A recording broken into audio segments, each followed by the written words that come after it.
In die begin was daar niks. Alles was pikswart. Maak jy jou oë, dan weet jy hoe donker dit was. Maar toe het God die hemel gemaak en die aarde, die see, die maan en sterre, die son, alles op aarde het God gemaak. Hy het voeltjies gemaak wat sing, asook al die blomme en al die diere op aarde. En dit was mooi. Ek moet iemand kry om my wêreld op te pas, het God gesê.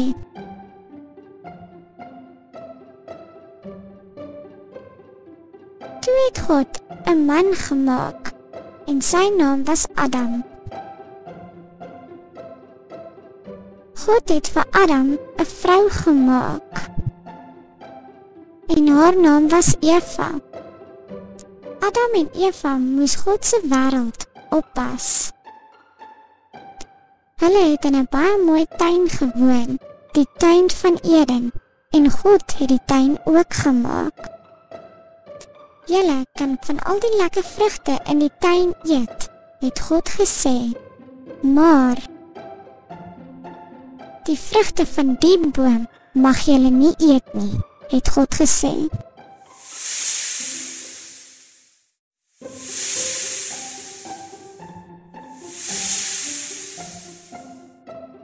Die boom se vrugte is die heel lekkerste, het die duiwel gesê.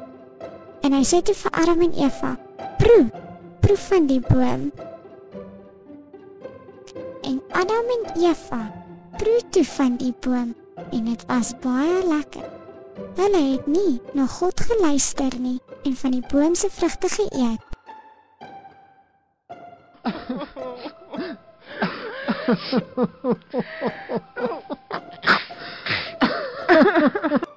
Adam en Eva was baie hartseer, want hulle moes die tuin van Eden verlaat. Noag se ark. God het vir Noag baie lief gehad en hom beveel om 'n ark te bou.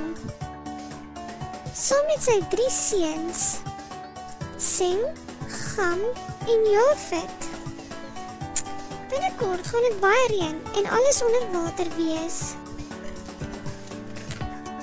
Toe die ark klaar is, het God vir Noag beveel om 2 van elke dier op die ark te neem. 2 vir 2 het elke soort dier na die ark gekom en opbeweeg. Hulle het geweet, hulle sal veilig wees gedurende die groot vloed. Na Noag en sy gesin, asook al die diere hulle plekke op die ark geneem het die wolke begin saamtrek en reggemaak vir baie reën. Dit het gereën en gou was alles op aarde onder water. Vir 40 dae en 40 nagte het dit gereën en die ark op die water gedryf. God het vir Noag en sy gesin en al die diere op die ark gesorg, net soos hy vir my en vir jou sorg. Die Toring van Babel deur Klein Pikkewyn Produksies. Op 'n dag het die mense 'n baie groot toring gebou, die Toring van Babel. Die mense het baie van hulle self gedink, asook dat hulle baie belangrik was. Hulle het gedink dat hulle nie meer vir God nodig het nie, en wou die toring so hoog soos die hemel bou. God het nie van hulle slegte maniere of denke gehou nie, en het die mense sommer vinnig stopgesit om die toring verder te bou. Hoe het God die mense gestop om die toring verder te bou? Hy het gemaak dat die mense begin verskillende tale praat. Dus kan hulle mekaar nie verstaan om die toring verder te gebou het nie.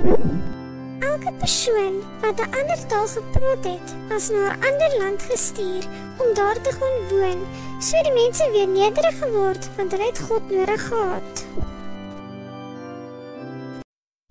Daar's visse in die water, deur Klein Pikkewyn Produksies. Daar's visse in die water, kyk hoe swem maar rond.